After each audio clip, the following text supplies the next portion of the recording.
This preamble's boring. It's all just techie. Look at me. I pushed a button, Michael. Look at that. Are you familiar with the Marie Kondo? I have not watched it, but I've seen enough memes that I know I know what it is. You know, she thinks you should only have 30 books. And it's like, well, she wouldn't like to see my 800 film collection, 800 movie collection. Like, she'd walk into that room and probably fall over. I might kill Marie Kondo if she looked at my house. Right. It's about reacquainting yourself with your stuff and making sure that the stuff you have is actually the stuff that you want. Like, not what stuff do you want to have right now, but what stuff do you want to take into your future? I want to take my 4 copies of Halloween. There you go. And if that's important to you, like I want to keep most of my board game collection. Yeah, board games are awesome. It's nice and it's all together, but I realized my record collection, I only listen to maybe 20 or 25 of my records. Send them to me. Just as a heads up, they're both doing construction right outside my door, and it sounds like they've started doing some kind of sound check or audio testing in the theater, so there's going to be a lot of background noise on my side. Please, for the love of God, stop the damn hammering. Oh, Simpsons and Scrooge never get old. Yep. I guess I'll read my intro.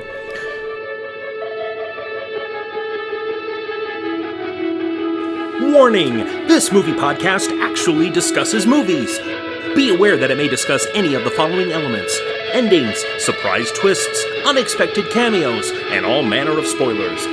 If this doesn't appeal to you, why listen to a movie podcast? Without further ado, please enjoy our feature presentation, The Shameless Picture Show.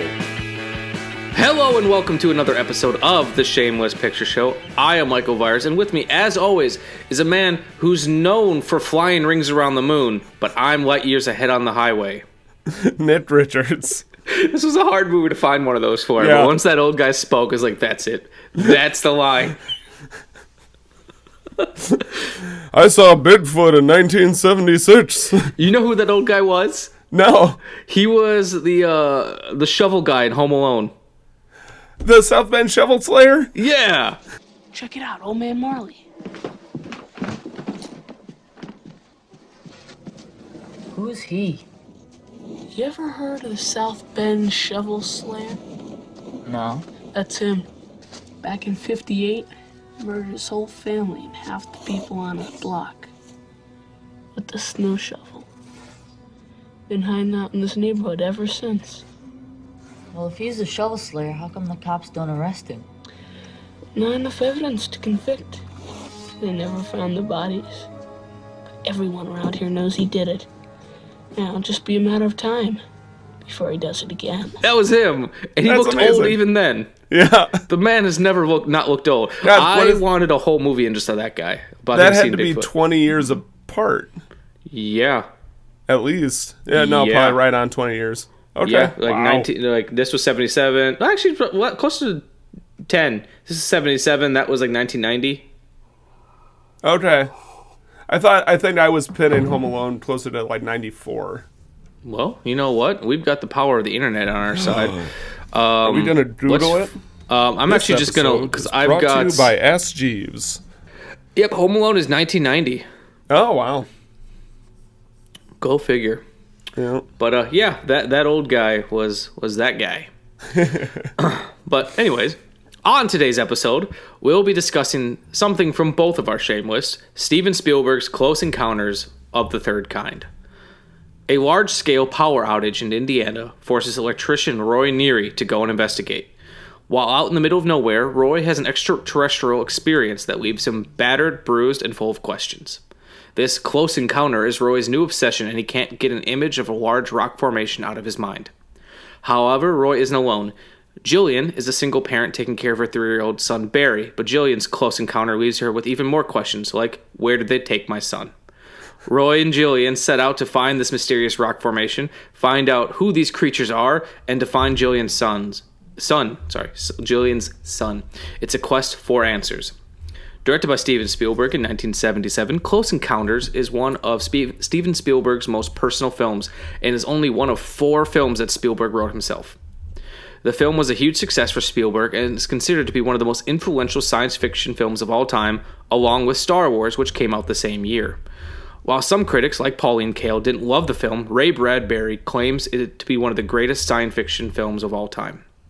It also swept the Oscars, being nominated for 8 awards, such as Best Director, Best Supporting Actress, Best Visual Effects, Art Direction, Score, and so forth. However, the only award it won was Best Cinematography for Vilmos Zsigmond. Close Encounters also marks the second collaboration between Steven Spielberg and John Williams. They'd go on to work with each other another 15 times. Wow. The film stars Richard Dreyfuss, Francois Truffaut, Terry Garr, Bob Balaban, and Melinda Dillon. Indianapolis, Aries 31 has traffic 2 o'clock, slightly above. Can you say aircraft type? Negative, Center. No distinct outline. Tell you the truth, the target is rather brilliant. Wait a second. He's heading right for my windshield. The traffic is approaching head on. Ultra bright and really moving. And right by us, right now. That was really close. 31, do you wish to file a report of any kind of it? I wouldn't know what kind of report to file, Center.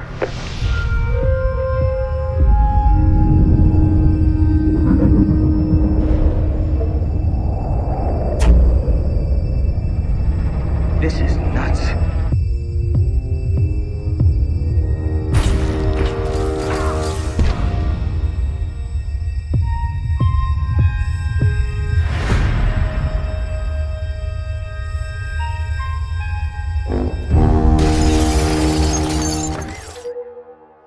What do you want? I just want to know that it's really happening. We recently had a close encounter. Close encounter with something very unusual. Who are you people?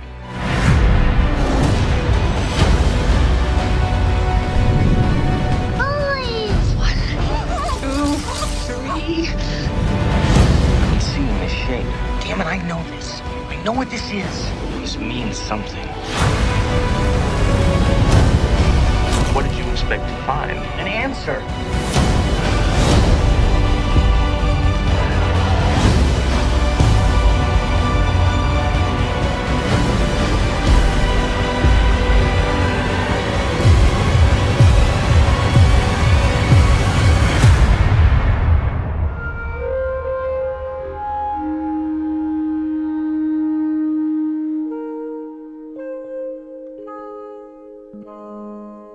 Nice.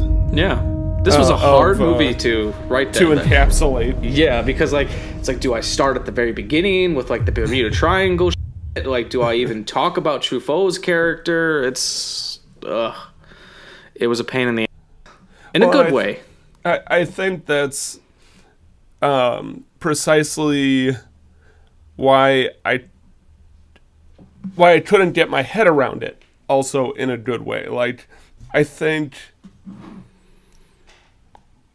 narrative has structure, right? And we've gotten used to a typical structure, and you can deviate from that structure and still tell a great story, and you can completely ignore it altogether and still tell a good story. I think this is a good story, but the structure of the narrative really threw me off. Like, I think I would need to watch it 3 or 4 more times before I could really start to get a sense of my feelings on the movie. Yeah, and I will say, like, I was completely just enamored with this film, like, pretty early on. Like, Close Encounters was a film that I've known about forever. I'm a pretty big Spielberg fan, but I've not seen everything he's made yet. It's kind of like, I like still having pockets of things, like new films I can discover from a filmmaker I love. Yeah. So I don't track down everything right away. And this was one that I honestly was pushing off because I honestly thought I wasn't going to enjoy it. I've still got it. I like science fiction. I don't love science fiction. When I was a kid, I thought most science fiction was pretty boring. I'll be the first to admit. So I still have that in the back of my brain. So while for the most part I enjoy everything I see for science fiction, I'm always slightly hesitant going into it. Yeah. Because like I still think of science fiction as being essentially courtroom dramas. In my head, that's how I see them. Even though that's not the case. Like I feel most time it's scientists standing around talking. And that's interesting. And that's not the case at all for most science fiction films. But in the back of my brain, that's what I see. It's just that's what it is. This scientist talking and like moon rocks, and I don't know. In my head, it's super boring. A lot of white lab coats. Yeah, but it's never that like this movie. I will honestly say, while it's not a fast movie, it's like 2 hours and 15 minutes, and there's a longer director's cut that Roger Ebert said is an even better film. Okay. And he said he loves the original version, but he said that movie's even better. It's a slow-moving movie, not in a bad way, but I was completely riveted pretty early on. Like, pretty much, like, we coined it last episode. My Thrill House moment was pretty much the moment we first, when Richard Dreyfuss was in his truck and had his encounter. They could have showed me anything from that point, and I was completely hooked. I agree. That was the moment for me, too.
That was such a great moment too, like because they already did the headlight gag once, where like the car came up, you're in the middle of the road, but then when it flew up, I'm like, it was so effective. It worked so fucking well. Audibly. Yeah, I did too. And Amanda's doing her homework, and she's like, "What happened?" And she's like, "It's too hard to explain. We'll watch it sometime."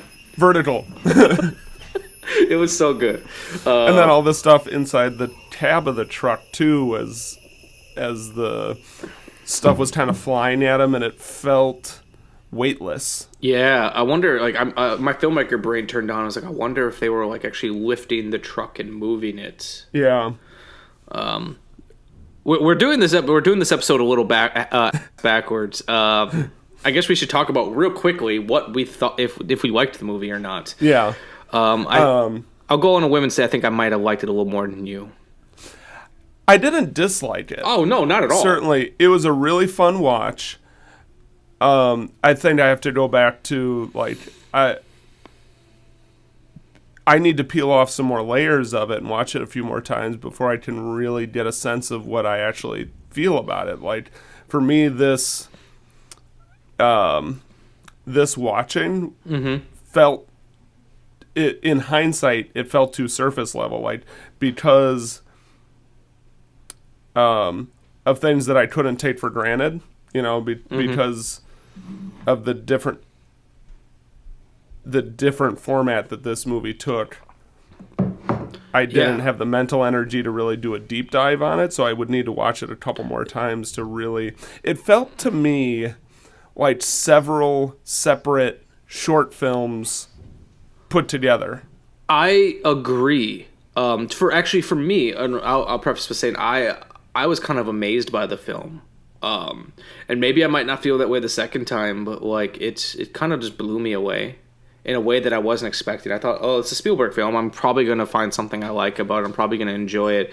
I was also not expecting to have any sort of emotional reaction to a science fiction film, because a lot of science fiction films are pretty cold. Yeah. But Spielberg's always really good about making really warm characters. But for me, it felt more like an anthology film. Where it is a couple separate stories. So we have Lacombe and his French translator doing their thing. We have Jillian's story. We have Roy's story, which I could have watched an entire film just with Roy, even though he's kind of the centerpiece. Yeah. I sometimes forget how good Richard Dreyfuss was as a young actor, and especially like it was distracting at first with no beard, but the more I looked, like he felt so much like an everyman that you don't get out of a lot of actors nowadays. Yeah. But no, what I loved about it is everyone kind of had their own separate story, but it came together in the end. That's why I think of more of an anthology, because all these stories came together. Yeah. And that I really appreciated, because like in my mind, for what this movie was about, I really thought the film was going to be... I knew it was about some sort of first contact with alien life, but I thought it was going to be like the story of Richard Dreyfuss being the only person who had any knowledge of these aliens, and it was just going to be him rallying people together to make first contact. Like, I didn't know there was this whole like government conspiracy thing going on. I didn't realize there was like a small group of believers who had come in contact. Like, there was more to it than I was expecting. Yeah. And that's part of what really made me really dig this film. And it was also a nice surprise seeing Francois Truffaut. It's like, holy shit. One of the greatest French directors of all time is slumming it with Spielberg. Right. Who are you people? Je pensais... Oui, tu connais. Oui, je connais. Monsieur Néry, please, one more question. N'avez-vous pas fait récemment une rencontre? Have you recently had a close encounter? Une rencontre plutôt inhabituelle? A close encounter with something very unusual. And I mean that lovingly, because I love Spielberg. But like, you look at Truffaut's filmography, you look at Spielberg's filmography, they don't seem like they'd be friends. Monsieur Néry, I envy you. Francois Truffaut, as he was in real life, was a child just of heart. He was just as honest as any man I had ever met, in the sense that he was in touch with the things that make children eternally optimistic. And Truffaut was that kind of a person. I saw that when I saw his performance in Wild Child, and I saw that in every movie he ever directed. And so he was my first choice, even though I went to other actors thinking he'd say no. I didn't even call him. I went to a number of actors until I finally got the courage to phone up Francois and ask him if he'd play Monsieur Lacombe. Yeah, well, yeah, Spielberg has kind of the vibe of like a blue-collar director. Yeah. You know, he is the everyman director. Actually, Bob Balaban says it best. I don't know if you have access to HBO or HBO Go. Find someone who does. And I borrowed a friend of mine's account, and go on there and watch their Spielberg documentary. We do not advocate stealing accounts from... We'll cut that part out. So, sign up for HBO for the free trial, and go on there and watch... the Steven Spielberg documentary. It's like 3 hours long. It's a deep dive into his career. And what they do interestingly about it is they don't just talk about, here, he made this movie, then he made this movie. They talk about themes in his life and then associate the films that he made to that. Okay. So it's out of order, but it's fascinating. And Bob Balaban says it best. Steven Spielberg is not interested in making small personal movies. He's interested in making big personal movies. Yeah. And that's kind of where the disconnect between Truffaut and Spielberg are. Truffaut wants to make something small, intimate, and personal. Spielberg's like, I want to make a large-scale science fiction epic that's really me commenting on the divorce of my parents. Okay. Oh, interesting. Yeah. That makes a lot of sense. That like totally explains Terry Dar's character. Yep. I'm gonna insert clips throughout this episode from the documentary, but of them talking about it. But like after seeing that, like they directly talk about how Spielberg wrote some of the scenes from this movie based on his life experiences with his own father. Yeah. Okay. I wanted I was okay with, that scene was fantastic of him like shoveling the dirt and throwing the so stuff through the window. And I'm fine, honey. I would be crazy. I would need help if I wasn't doing this. And she's throwing the kids in the car. Like, I was cool with all that. And then he goes off to follow his instincts to, this vision in his head. But then between the kiss with that bothered me too, I'll be completely honest, with the mom from Christmas Story. Yeah.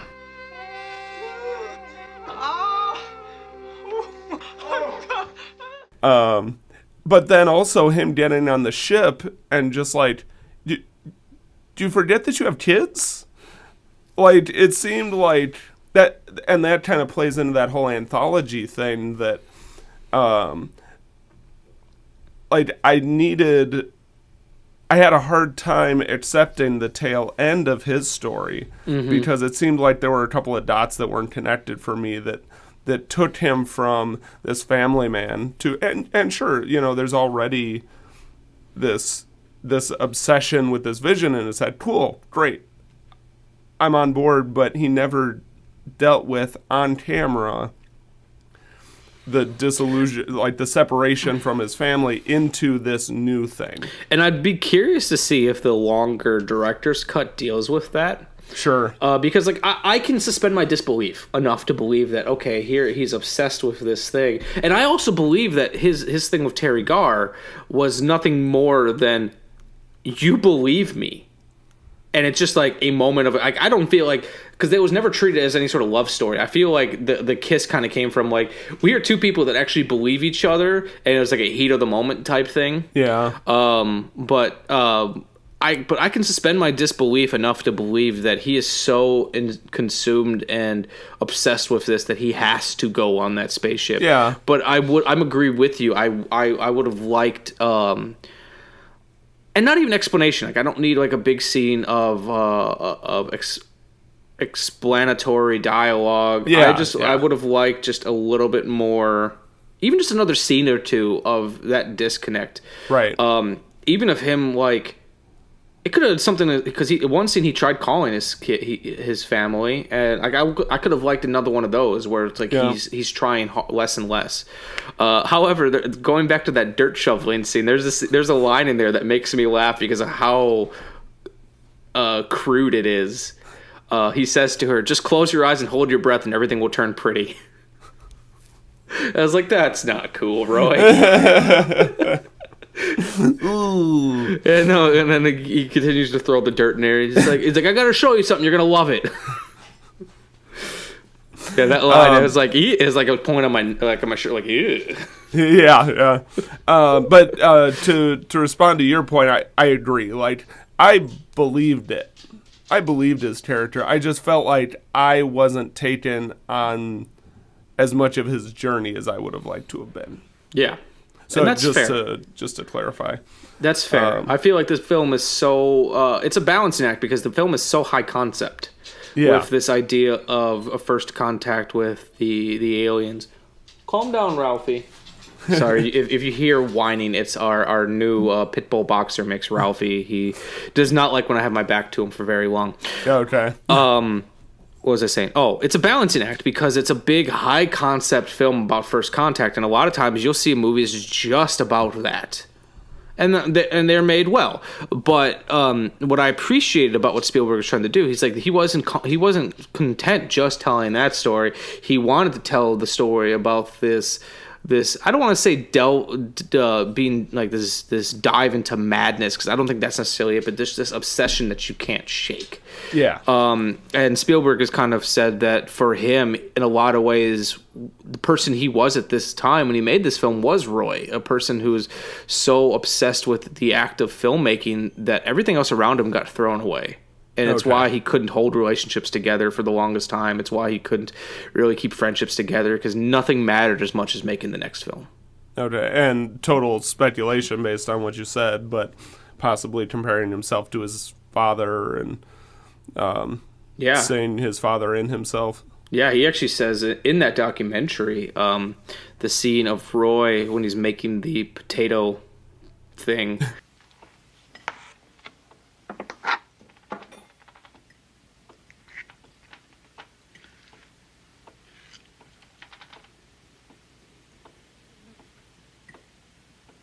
Yeah. And he just Dad's acting pretty funny, isn't he, kids? And he just breaks down crying. He said that was the exact moment with him and his family. They're all having dinner, and his dad just breaks down into tears. Wow. And Spielberg says, I was a kid. He's like, I looked at him and just says, you're a crybaby. And there's a scene in the extended cut of the son doing that to Roy. Nice. And I was like, Spielberg, you're putting it all on this. You're putting it all on screen here. That's good. Like, I wrote a film that never got made. We shopped it around for a little bit and still exists somewhere in some file folder. But it's my favorite scene that I've ever written, that I pulled from my relationship with my dad, where the dad's a little more quiet and reserved, but there's a theme in the entire film about like what makes you an adult, what makes you a man, and so there's this scene where the dad is teaching the son how to shoot a gun, right? A little rifle. Yeah. On the picnic table in the backyard, shooting at beer cans.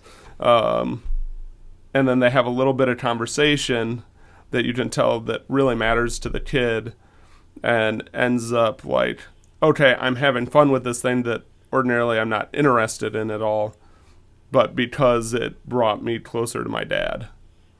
And like going back and rereading that scene, it always like gives me the chills, because I put something meaningful for my life on the page, and I think I did it successfully. And those always seem to be the scenes that really are elevated. Quentin Tarantino one time said about his film for True Romance, his script for True Romance, which he wrote but didn't direct. And he said it was his mom's favorite script, because she said, oh, this is you 100%. And he always said that it's like you should put enough of yourself into your scripts that you should be embarrassed to show it to people. Right. One that I happen to like, and I don't know, this is completely speculation, but it's Shaun of the Dead. Have you seen Shaun of the Dead? Yeah. I love that his mother calls him Pickle. And I was like, that is such a specific, weird, unique nickname that if that was like, I'd be floored if that wasn't a nickname that his mother used for him. Right. The director or because I believe he wrote it as well. It's like, I'd be floored if that wasn't something specific from his life. I think when you do that, you end up putting more into the script than you realize. You put subtext in that you never intended, and that gives it life, and that gives it things that even the writer and the director end up discovering upon subsequent watches of their own work. So it gives the audience something to explore that wasn't completely fabricated, like a good portion of script is. Yeah, I completely agree.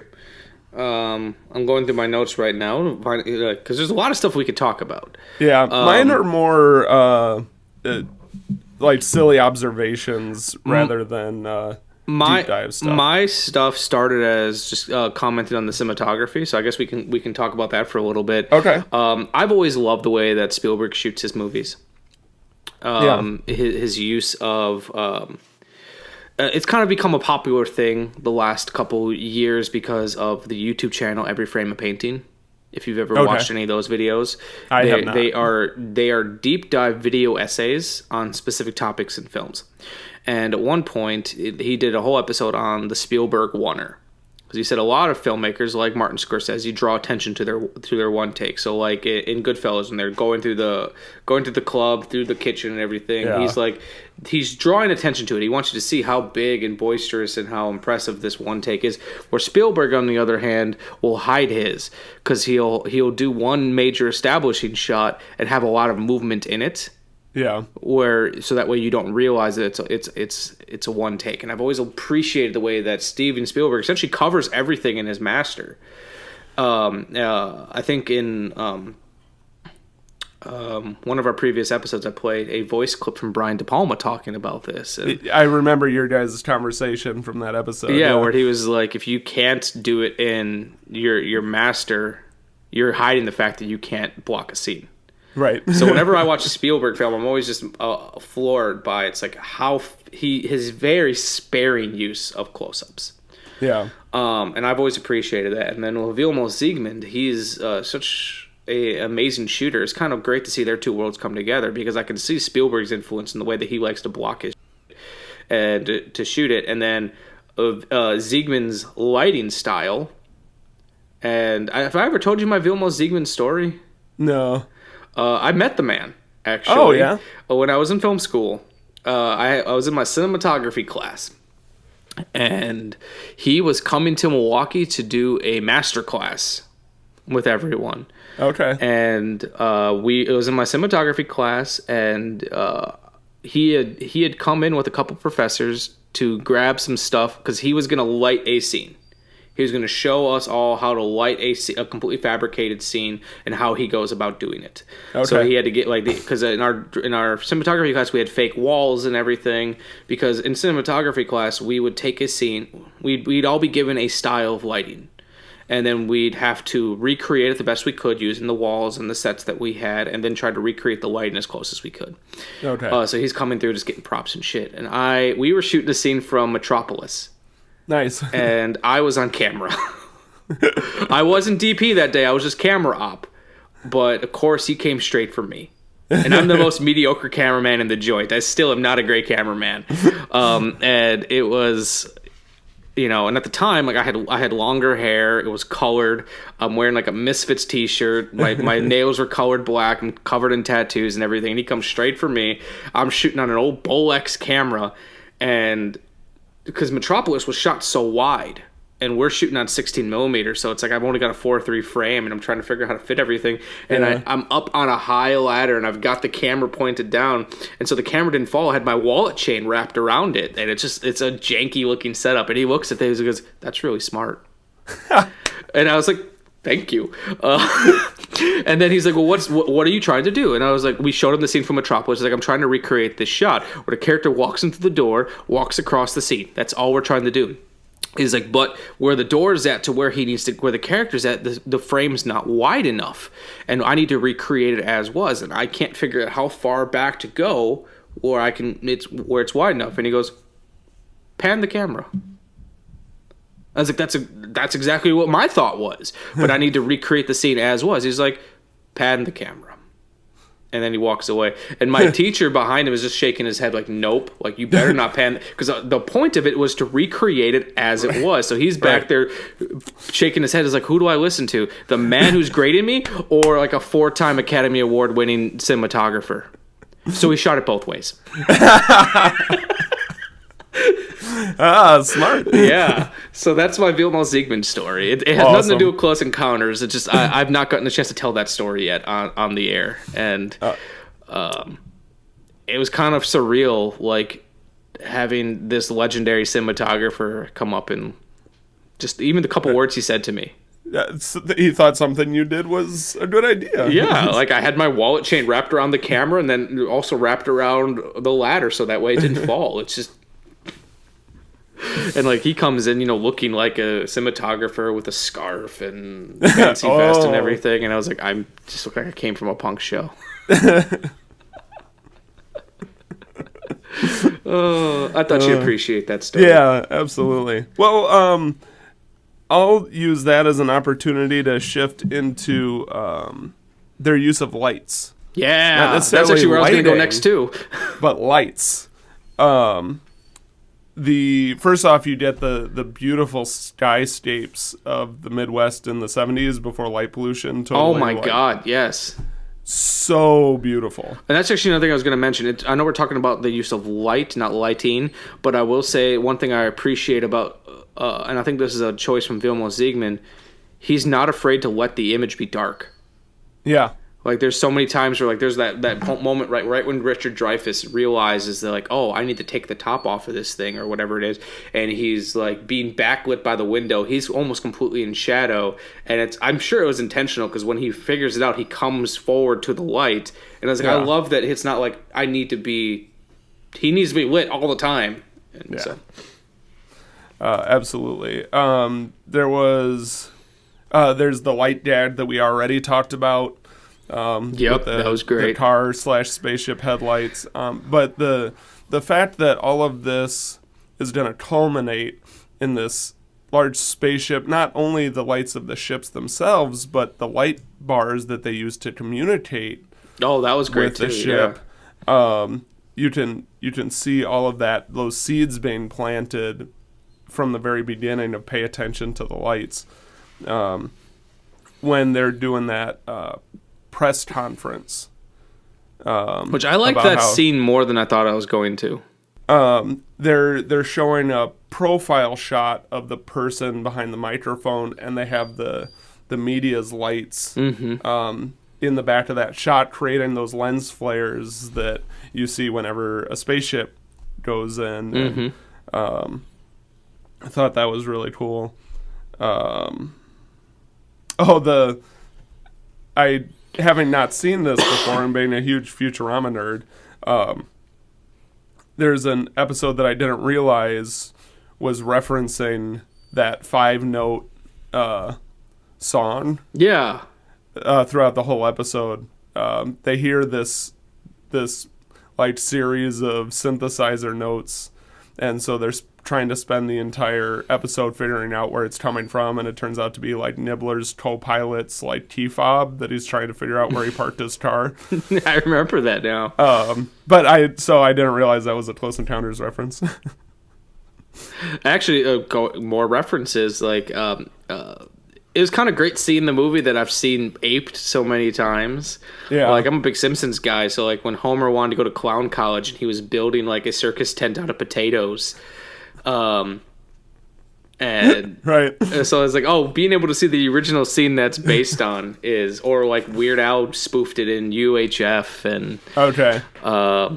It's, I don't know. We've talked about that in the Godfather episode. It's great seeing the scenes that so many things are spoofing. It's kind of great to see the original one. Like you're finally in on the joke. Exactly. Another great use of light was the abduction of Barry scene. Oh yeah. Where the way they lit the multicolored lights coming through the house, and then when she opened up the door, like that, there was scenes in this movie that could legitimately be a horror movie. Yeah.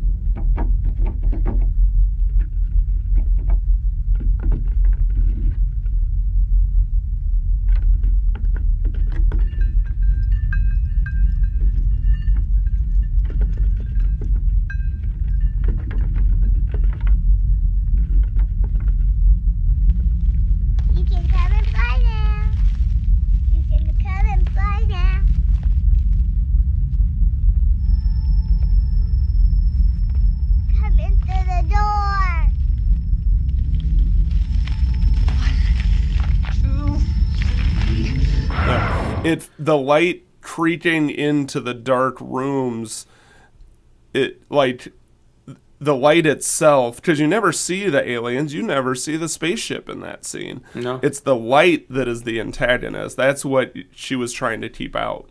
Yeah.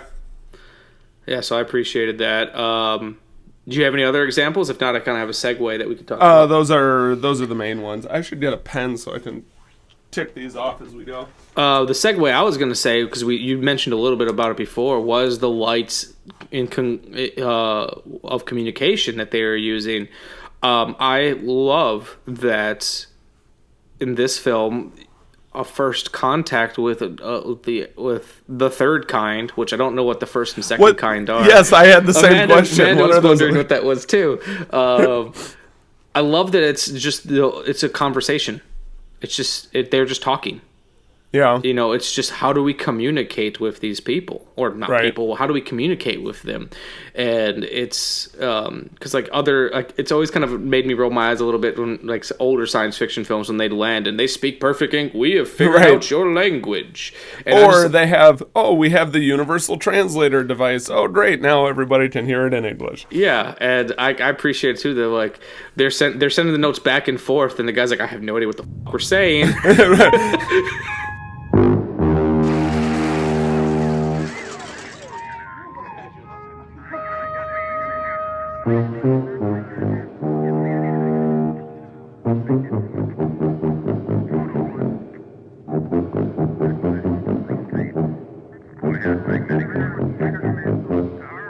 Give her 6 quavers, then pause. She sent us 4 quavers, a group of 5 quavers, a group of 4 semi-quavers.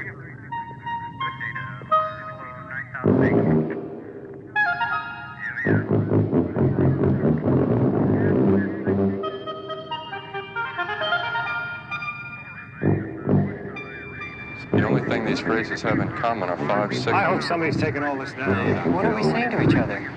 Let's just pray we're not insulting their mama. Yeah, and it's like I appreciate too that it kind of reminded me of the Star Trek episode we watched in episode 1, where it's these 2 life forms trying to figure out how to speak with each other. They seem to communicate through narrative imagery, a reference to the individuals and places which appear in their mytho-historical accounts. It's as if I were to say to you, Juliet on her balcony. An image of romance. Exactly. Imagery is everything to the Tamarians. It embodies their emotional states, their very thought processes. It's how they communicate, and it's how they think. If we know how they think, shouldn't we be able to get something across to them? No, sir. The situation is analogous to understanding the grammar of a language, but none of the vocabulary. If I didn't know who Juliet was, or what she was doing on that balcony, the image alone wouldn't have any meaning. That's correct. For instance, we know that Darmok was a great hero, a hunter, and that Tanagra was an island. But that's it. Without the details, there's no understanding. It is necessary for us to learn the narrative from which the Tamarians draw their imagery. Given our current relations, that does not appear likely. Yep. Darmok and Jalad at Tanagra. Yeah, so I really appreciated that too, and it wasn't like. I also appreciated too the that it didn't turn into like an alien invasion movie or anything, like, because it very easily could have, and I just appreciate that it was like these 2 life forms respecting each other. Yeah, you know, they brought out their little alien children and everything, and it's I don't know, I personally felt, while lacking sometimes in story and some character motivation, I personally thought the film was a beautiful telling of trying to figure out what life is and what it is to be alive. Yeah. Like this film about discovery. I kind of felt that's what this film was really about. It wasn't about the big special effects, which are cool. It wasn't about good performance. It was about just this idea of discovery. Yeah. And I think that's why it kind of knocked me out of my ass as much as it did. It's like, effects wise, you know, it rivals that some of the stuff that we saw in Star Wars and whatnot. But like, as much as I love Star Wars didn't make me feel anything like this movie did.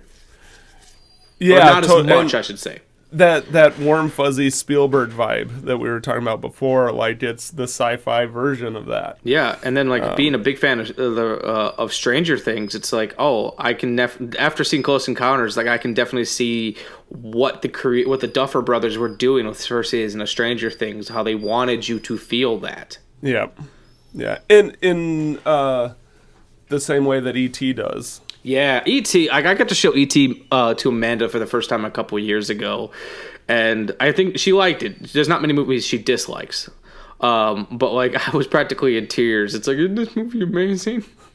And she liked it a lot, but like I cry so easily, so it's not even a challenge. E.T. is like just right to my tear button.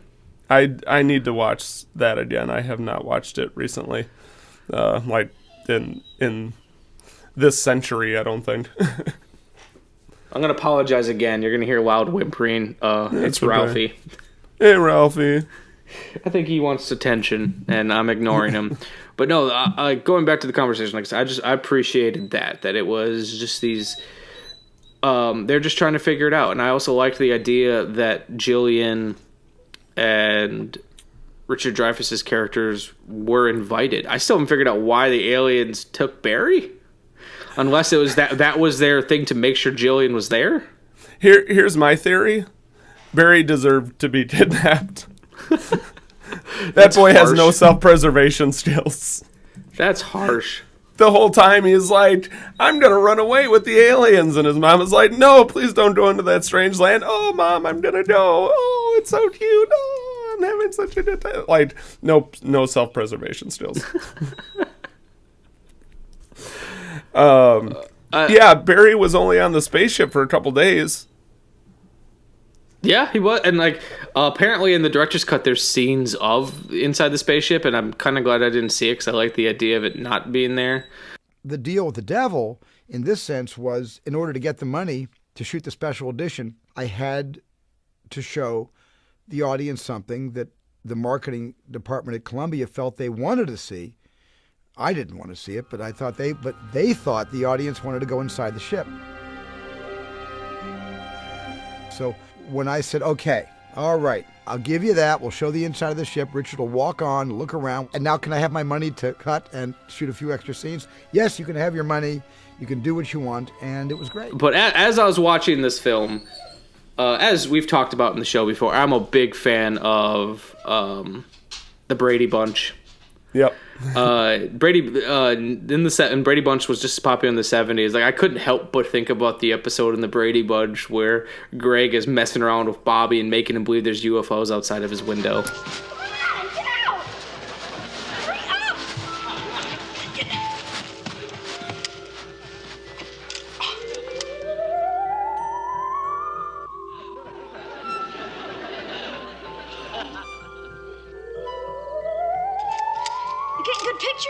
Yeah, but I wish you'd stand still.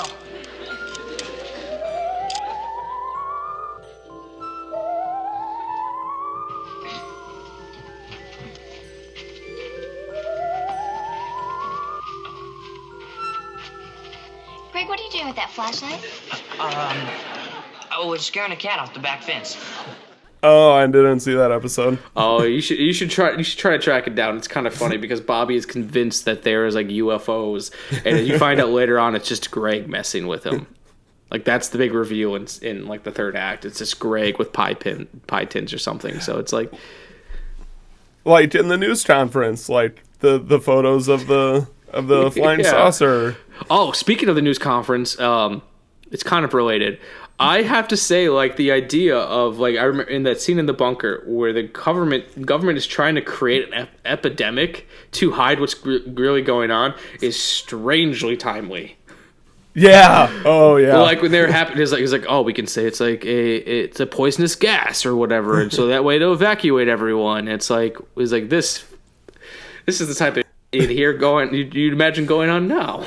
There's a caravan coming for the southern border. That's actually a pretty decent impression. Oh, thank you. And then they gave Carl Weathers a payday. That was kind of cool. I missed that. Apollo Creed. He was like the. Oh yes. Yeah. Yep.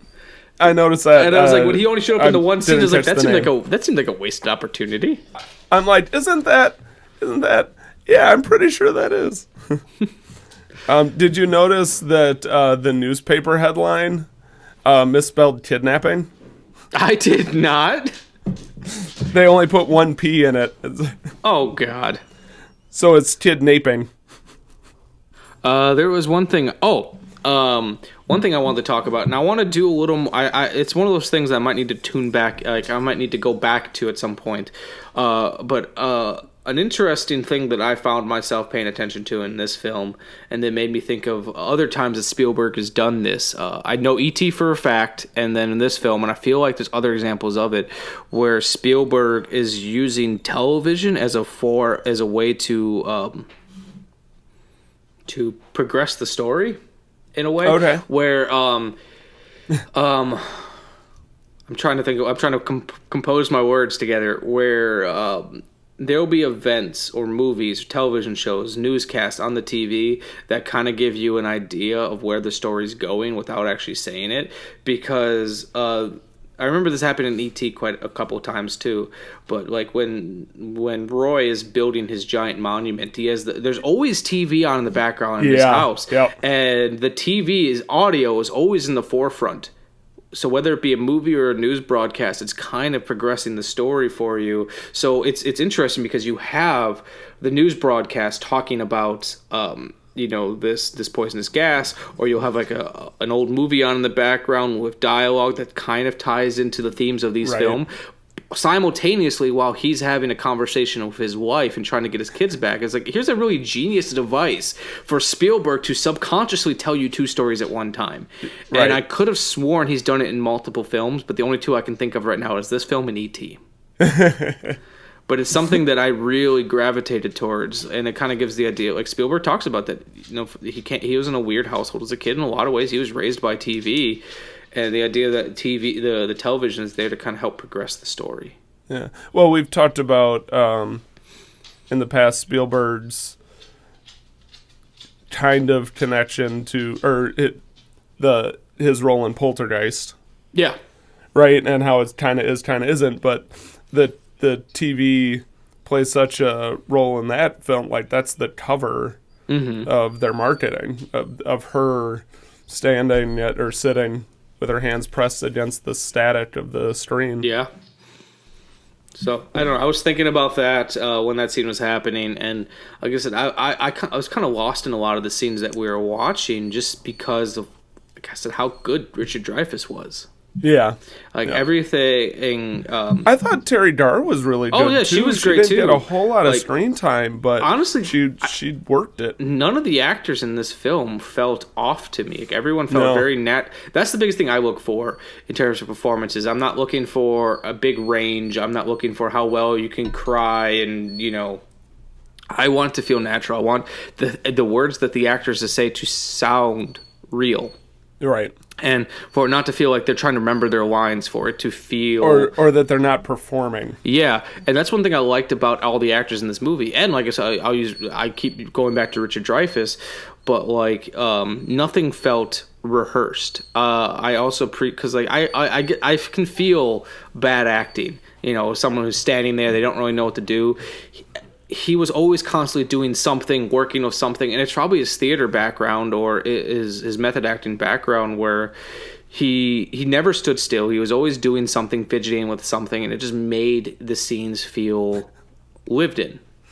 That just reminded me of the weird pull-down map in his truck that blocked the entire windshield. That was great. I don't care what anyone says. I need one of those.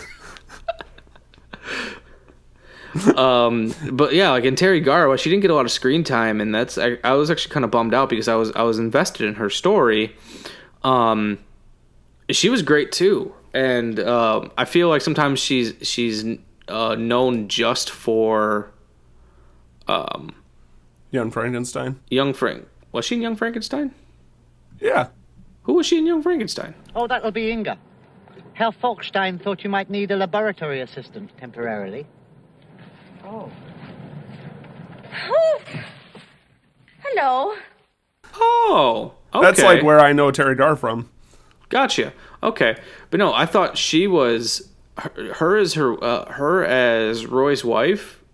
She was great. I don't like that she was just kind of made into the nagging wife. Yeah, but I appreciated though that she oh, you're crazy, but like there was some depth to her reaction to it all too. Like it kind of had, from my perspective, the tone of, it doesn't matter if I believe you. Mm-hmm. You're still acting bonkers. Like you still can't. You're scaring the kids. You're obsessed with this idea. Like, for me, it's not about whether or not I think you saw the spaceship or not. Yeah. Oh, and when he takes her to that to where he saw the flying saucer, And she, like, oh, you never, like, you never take me to places like this anymore, just a kiss. He's like, oh, okay. And they kiss, but then his eyes wander back up to the sky. I thought that was a great scene. Oh, I loved that scene too. And it's at one point when I was watching this movie, I had to turn to Amanda and be like, if I swore I saw a flying saucer, would you believe me? And she's like, probably. So, thank you. But no, like I thought their relationship was fascinating to me because it seemed like I couldn't tell whether or not it seemed like they had a troubled marriage before all this. I feel like maybe they were stressed. He was the only one working. They had 3 kids. She has a line of dialogue where she clearly says, "I'm not getting a job." Right. Which is like, really? Come on. And I imagine if they did have any issues, like I don't feel like they were on the brink of divorce before this. I feel like maybe there's some tensions. They were both a little stressed out. Maybe this is not the place they wanted to be in life.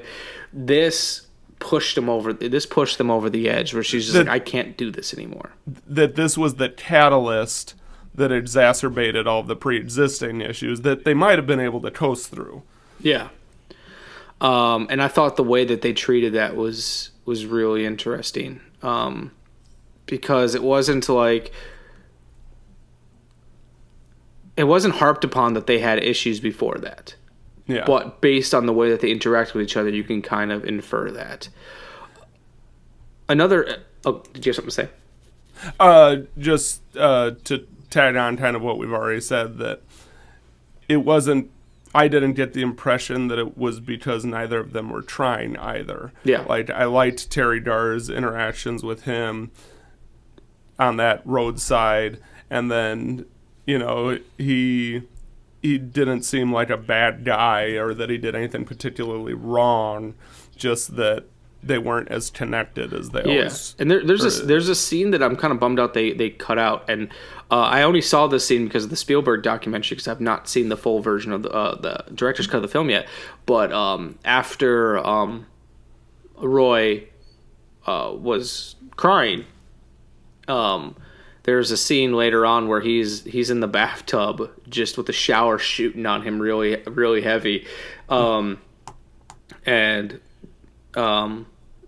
Ronnie, his wife, is in there with him, and his son comes in and goes, "You're a crybaby," kind of the Spielberg thing I was telling you about before. "You're a crybaby. That's all you ever are," and everything. And Ronnie actually yells at him. It's like, "Leave your father alone." And then he's like, he's allowed to feel that way. It's like I like that she's defending him in that scene too. And then he's like, he's allowed to feel this way. It's such an interesting dynamic, and I wish they would have kept it. Another actor I want to talk about was Melinda Dillon, who played Jillian. I personally forget how good she is sometimes because I can't not think of her as the mom from A Christmas Story. Right.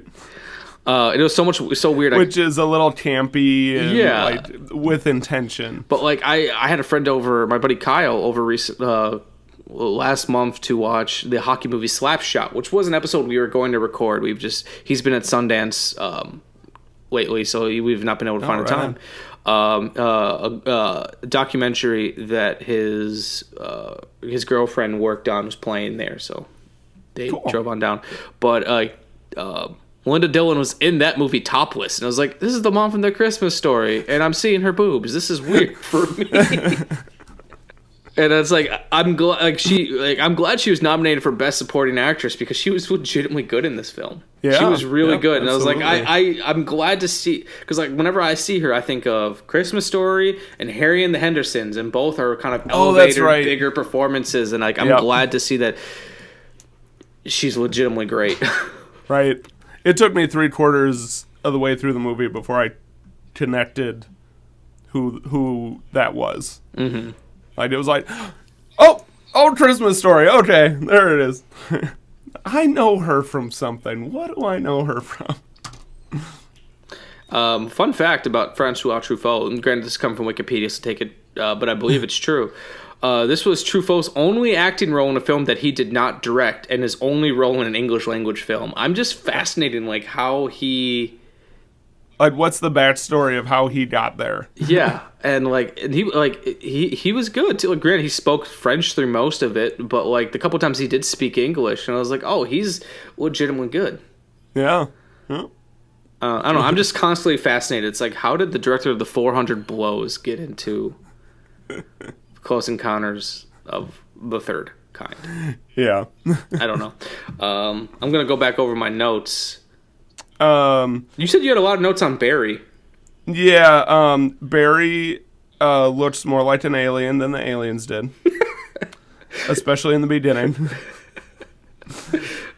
You're so harsh on this child. He was like 3 years old. Also, the toys of the 70s and 80s are the stuff of nightmares. You were talking about that abduction scene being a horror movie. That intro was a horror movie. Oh my god! With all those creepy toys? Automated toys. And then the music that started playing on his record player. Jesus. Oh, horrible. Also, clearly, this film was brought to you by McDonald's. They had so many McDonald's signs and posters and things in the shots. I love marketing in old movies. Because now I feel like we've kind of gotten to a point where it's really subtle. Like, oh, if Lexus donated a car to this movie, things like that. Or, and like we've gotten so used to just being bombarded with marketing and advertisements that we don't notice it. But like it stands out in old movies. Terminator 2 is my favorite example of it. Where Pepsi was one of their sponsors, and there is a scene. I swear I remember it. A guy's drinking a Pepsi. He has a Pepsi T-shirt on, and there's a Pepsi machine in the background. It's like there's 3 layers of Pepsi in this movie. Here's how amazing that branding worked. I had zero recollection of any branding occurring in that film. I had no idea. When you just said that, Pepsi popped into my head. It worked. It worked. It permanently tied those two ideas in my head. And then for Highlander, pretty sure Budweiser. Oh, I would not be surprised at all. That whoever makes katanas that are folded 200 times. Hattori Hanzo sponsored that film. But no, definitely, I wouldn't be surprised if McDonald's was a sponsor on this film. But like. It's weird to think like now it's going to be so weird for me to think that like, oh, when I watch Close Encounters, I'm going to subconsciously want French fries. Right. And Heath Ledger. Sorry, that's a Josie and the Pussycats reference. I was about to say, I don't get that one. I love that, what was it, 2000 or 2001 Josie and the Pussycats film. I do too. I was like, because when that movie came out, I was like 11, 12 years old. I was like, I didn't like to admit how much they came on like HBO all the time, and I'd watch it all the time. And I found out it was done by the same writing and directing duo who did Can't Hardly Wait. Oh yeah, that makes sense. And they also did the sequel to the Brady Bunch movie, which everything is the Brady Bunch. Everything comes back to the Brady Bunch. That or the Simpsons, man. It all ties in. But the Brady Bunch did it first. My last note is that I felt like the end of the film felt a lot like a religious experience. I don't think that's unintentional. And yeah, especially tying in those 5 notes when that's first introduced with that like chanting. Yeah. They also make reference earlier in the film to the movie The 10 Commandments, and I feel like I've known Spielberg to add religious iconography into his films before, and he talks about it a little bit in that documentary, going back to that, that he grew up in a Jewish household, but they weren't overly Jewish. Like his grandfather was, his mom and dad didn't really raise him to be such, and he kind of rebelled against it. But it was something that constantly fascinated him, and it wasn't until his adult life, after kind of exploring the themes in his movies, that he went back and converted to Judaism. Okay. Until you mentioned the going back to it in his adult life, that sounds a lot like my experience with Christianity. Mm-hmm. Like, parents are, or at least my mom for sure, is religious, but we didn't like actively practice. Yeah. And I kind of rebelled against it. But I'm like strangely fascinated by it. And it ends up entering everything that I write in one way or another. Yeah. Actually, going back real quick, I'm scouring just internet pages as we're talking, just to find more stuff to talk about. Yeah. And you had talked about we both had talked about that we felt it was a weird choice for Roy to leave his family and leave everything behind. And I talked about how I believe it's who Spielberg was at the time and was focused more on his passions than anything else. Apparently, in a 2005 interview, Spielberg stated that if he made Close Encounters today, Roy would have never left his family and went on the mothership. And he said a big part of that is he didn't have children at the time when he made that film. Yeah. And your mind's in a different place. So this was 77. He made Jaws in 74. He's like in his 20s still. That is a choice that fascinating. That is a choice that a 20-year-old would make. Right. If not, he's like in his very early 30s, but he's still a really young man with no family, has not had a serious relationship, and is consumed 100% by his work. Yeah, that is a choice that a young man makes. Right. Interesting. Yeah. I don't know if that's a good place to end or not, but I think that validates my feeling that it felt off. Yeah. Like, even and I'm not saying that he had to choose to not leave his family. I just wanted a little bit more justification. Like, I wanted to see why he was willing to, and just the obsession in and of itself wasn't enough. I wanted to see him make that choice. I never got to see him make that choice. Yeah. And it's interesting. I think that's what I missed. Give me 1 second. I want to do quick some math. It felt like he didn't even like make that calculation, like he had forgotten about them, not that he made the choice to leave them. And it's fascinating too, because I was curious, because like I kept thinking of Richard Dreyfuss's character to be older in that film. How old would you, if you had to guess, how old would you think he was in that film? The character? Character. I would say early 30s. Okay. Well, I don't know how old the character's supposed to be, but Richard Dreyfuss was 30 years old when he made that film. Steven Spielberg was 29.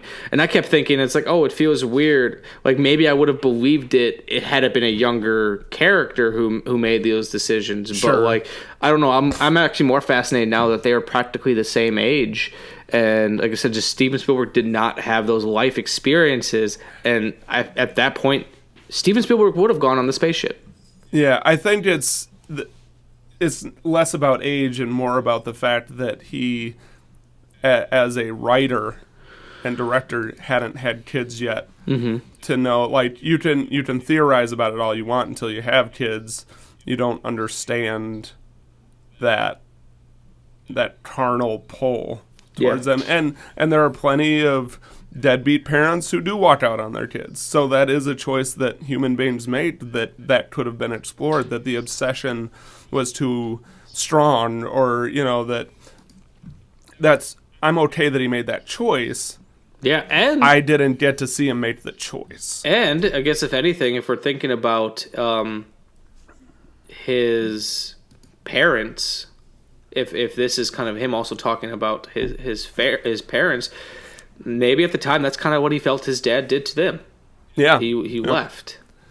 Which would then you're talking about him being a younger person and not understanding fully the story that his father went through. You know. Yeah, I don't know. Like this is one thing I love about cinema, and I guess you can attribute this to any form of art, but cinema is my favorite. learning the story behind the filmmakers from just adds this new appreciation. Like I seriously recommend everyone go sign up for an account for HBO Go for the free trial and watch that Spielberg documentary, because even if you're not a huge fan of him, it'll make you go back and reconsider a lot of what he's done. Because Spielberg sometimes gets the flack for being the everyman director. He wants to make a movie for the masses that everyone's going to like, which is not a bad thing at all. But sometimes people feel that is a what's the word I'm looking for? A flaw. I personally feel that it's not a flaw. He's trying to relate to as many people as possible, and there's been very few filmmakers I've been able to relate to that like I can with Spielberg. I feel like, and this is part of the reason I've broken up his filmography the way I have, because I discover his films at certain points in my life, and they mean different things to me. Right. Like, John Carpenter is my all-time favorite filmmaker of all time. John Carpenter's never made me feel anything the way that Spielberg does. So. Sure, yeah. Oh, there's... yeah, I definitely have that. I think most... Maybe that's too much of an assumption. A lot of people our age connect to the work of Spielberg in a way that we don't to any others, because of the personal stuff he puts into the films, because of the warmth that he puts into the films, because of this, like, it's like he's world building, but in a very realistic, recognizable, normal world. Yeah, and that's one thing that Stephen King tries to do as well. He tries to build these stories in believable worlds. Yeah, but they don't feel incomplete. They don't feel isolated. They feel big. And that feels like there's always something to explore. Yeah, like that's part of the reason, like, why E.T. worked so well for me as a kid, is because, like, I felt like I could relate to those kids. You know, the idea, like, when they pull out the globe to show an E.T. where they're at, and they put, like, a little, like, action figure on. It's like, we're here. It's like, yeah, I could see myself trying to communicate with this creature in a very similar way, using the toys I've got around me, and using your BMX bikes to ride the alien through the woods. To, you know, that's what Stranger Things capitalized on. Like, they found that warmth and the connection to kids of the 80s and 90s that made all of that stuff so fuzzy for us when we were growing up. Yeah. Damn. Cool. I think this was a pretty decent dive into this. I would like to find out what the first and second kind of Close Encounter are. Yeah, we're going to have to look up. Maybe this is their third attempt. Maybe that's what they're saying. Right. I'm also glad we did this episode when we did, because the movie literally left Netflix today. Oh, it did? Yeah. Like, when I turned it up to watch, it's like, leaving February 1st. I'm like, oh, I got to finish this movie fast. So right in time. I'm glad we did this movie when we did. Yes. I picked it because it was on my list and free to watch. Exactly. We got to figure out what we're doing next. I know I'll have to figure out, do you have a copy of the Blues Brothers? I do. All right, because I know I've been wanting to do that episode because a friend of the show, Katie Cadaver, has been interested in being on the show. We'll have to figure out schedules, but we could potentially do that or have a backup choice as well. Okay. I'm kind of covered for a little bit at the moment in terms of episodes, so we got a little time to figure it out. Oh, I would love to do that soon, so I'll add it to my list to watch. I actually have a nice... I'll watch it soon. I've never seen it, so this will be. I've seen bits and pieces of it in, like, music classes. Like, I've seen some of the performances, but I've never seen the actual whole movie. Oh, it's another one of those films that has this feel to it that you can't really explain. And I think it was one of the few, like, Normal isn't an incredible film by any means. Hey. But I think I did capture the feel of, like, south side of Chicago and rural Illinois. really successfully. I think it has a feel based on those two locations, and the Blues Brothers captures the feel of the south side of Chicago and downtown Chicago in the early 80s. Okay. In a way that no other film does. Really? Okay. Yeah.